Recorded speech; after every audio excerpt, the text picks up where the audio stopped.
But you can't coach beginners a constraint-led approach.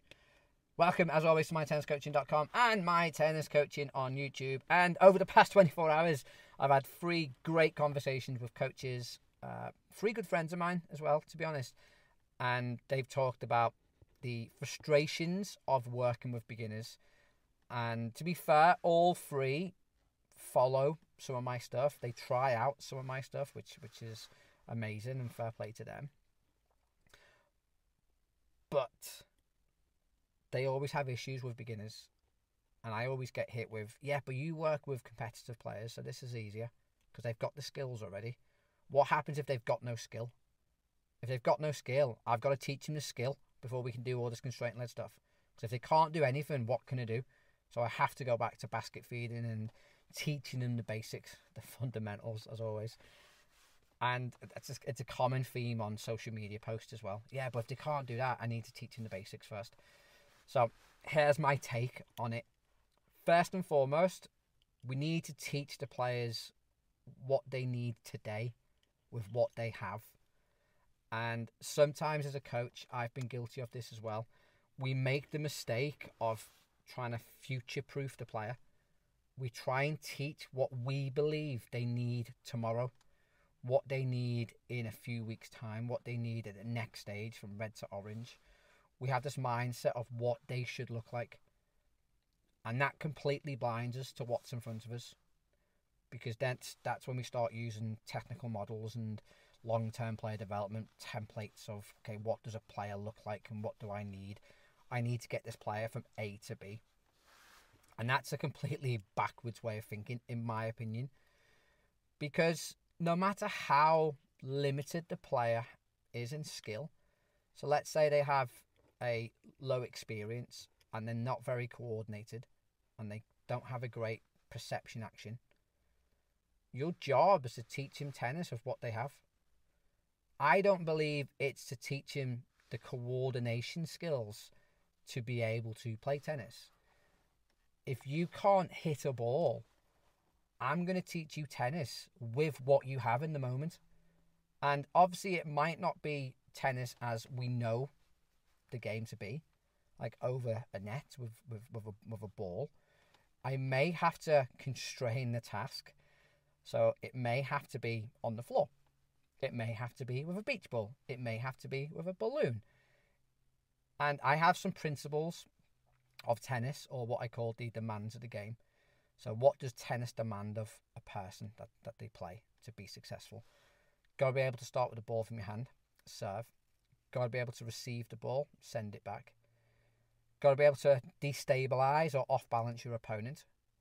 Got to be able to maintain your balance and maintain your space. That's what tennis is in my very basic view. So when I'm teaching tennis, no matter what the level, no matter what the experience, no matter how skillful the player is, that's what I'm going to teach you. And whether that's with a group of 5-year-olds and we're playing floor tennis, I can get starting the point from hand on the floor. I can definitely get sending and receiving, so perception action. I can definitely get move your opponent. And I can also get maintain your position and your balance on the floor. I can do all those things with a balloon. I can do all those things with a beach ball. I can do all those things with rackets. I don't have to resort back to throwing and catching.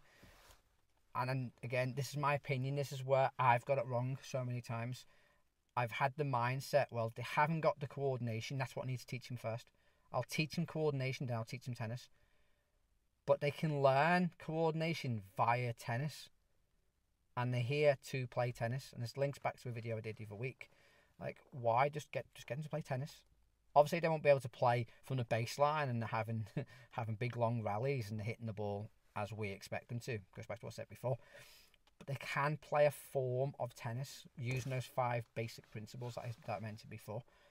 Start from hand, have to receive, perception, action, maintain your balance, get your opponent off balance.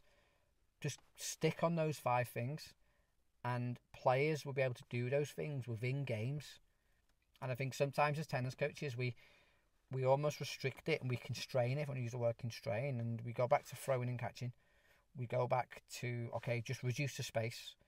Okay, we'll take one racket away and have one with a racket and one can throw and catch. It's not tennis. Again, I understand. I've been that coach. I understand the logic of let's teach him the physical literacy skill first and then teach him the tennis skill. But based on, again, my video the other week on catching and hitting, just get them hitting. Just get them striking the ball. Get them playing tennis, but in a different way. Again, tennis doesn't have to look the traditional way. You can change it. And if you think about sports like paddle and pickleball, they're just tennis. They just look a little bit different. They have different constraints. And people can pick up those games and play quite quick. And with kids, we can play tennis. It might not look traditionally, and it might not look as we expect. And I think that's the biggest barrier, isn't it? I think sometimes we see our role as a coach of developing coordination, developing the physical literacy skills. We're looking at the next level constantly. But my argument always is, we're always future-proofing these players, but there's no guarantee that they're going to be playing in 10 years. So why not just make them really good today with what they have? And then when they come back next week, they're going to be a little bit better because they've got an extra week of life experience. And then you teach them in the moment and try and get them a little bit better. And then you just carry on, and you make it fun, and you make it look and feel like tennis. So I disagree. I think working beginners is probably easier with a constraint-led approach because less experience, less bad habits. They've not been to loads of tennis coaching where they've been told what to do and how to do it and what to look for. They're going to be full of exploration because everything's new. They're going to be seeing things for the first time. There's going to be lots of information. There's going to be loads of trial and error. And for me, that's what constraint-led approach is. Problem-solving, decision-making, developing your perception skills, interaction skills. And you've got someone ready-made who's taking all that stuff in. I believe it's more difficult. And I found it more difficult when I've inherited a player who's been coached traditionally and then he's come into, or he or she or they have come into my session. And then I've tried to change it around. I had it the other week with a boy who come in, been very traditionally coached. His first lesson from me, he was completely off balance because he wasn't ready for questions. He wasn't ready to take the lead. He wasn't ready for problem solving or decision making. And it was completely alien to him and he struggled. Again, I don't think he enjoyed the session because it's not what he's used to. But I wasn't going to completely change it. Obviously, I toned things down because I didn't want to completely scare him off. But I find that more difficult. Having a brand new player is exciting. I just think we've got to lower our expectations, drop our ego a little bit, and coach what the players need today with what they have. As always, let me know in the comments what you think. Please like and subscribe. Check out mytenniscoaching.com. And until next time, watch the video on the screen now, and I'll speak to you soon.